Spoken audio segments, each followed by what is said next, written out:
Kahit marami ang walang trabaho, may mga paraan para makabangon. Una, skills training.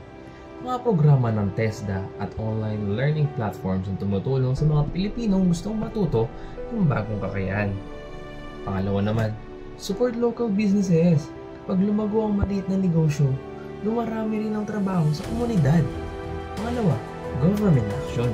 Kailangan ng mas maraming investment, job creation programs, at tulong para sa mga manggagawa.